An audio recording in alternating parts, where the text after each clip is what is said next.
جو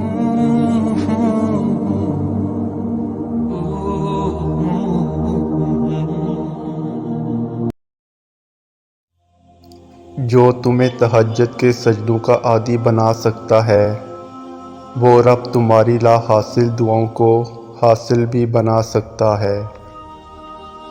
ایک ہی دعا کا بار بار دل میں خیال آنا بے وجہ تو نہیں، اتنے انتظار کے باوجود بھی دل کا ایک ہی دعا پر اٹک کے رہ جانا بے وجہ تو نہیں۔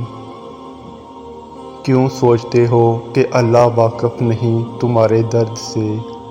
وہ تو جو آنسو تم بہا نہیں پاتے ان کی وجہ بھی جانتا ہے۔ اگر تم اسے دیکھو جو اللہ نے تمہیں دیا ہے تو تم کبھی بھی اس کے لیے پریشان نہ ہو جو ابھی تم مانگ رہے ہو، کیونکہ جس نے بن مانگے اتنا کچھ دے رکھا ہے، پھر وہ کیسے وہ دعائیں نہیں قبول کرے گا جس کے لیے تمہارا دل سجدوں میں روتا ہے۔ دعاؤں کی سب سے بڑی طاقت یہ ہے کہ دعائیں وہاں جا سکتی ہیں جہاں انسان نہیں جا سکتا۔ پھر جس پل آپ کے ہاتھ اپنے رب کے آگے اٹھتے ہیں، آپ کی زبان سے نکلی ہر ایک دعا پر کن کہہ دیا جاتا ہے۔ وہ تو بس بہتر وقت کے انتظار میں ہے کہ کب تمہارے حق میں بہترین وقت آئے اور وہ تمہاری من پسند چیز معجزے کے ذریعے تم تک لے آئے۔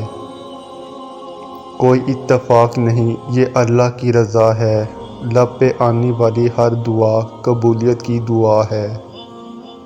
تمہارے بس میں جو نہیں، تم ان چیزوں کی فکر میں کیوں مبتلا ہو؟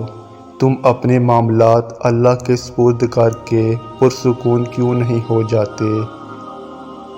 وہ تمہاری آنکھوں سے نکلنے والے آنسو کی ایک وجہ جانتا ہے، وہ ان کو اپنے کن سے خوشیوں میں بدل دے گا، بس وہ چاہتا ہے کہ تم اس پر یقین رکھو۔ اللہ سے مانگ کر مایوس تھوڑی ہوتے ہیں، بس توکل کرتے ہیں کہ میرا اللہ میری پکار ضرور سنے گا اور ایک دن میرے تمام غم خوشیوں میں بدل جائیں گے۔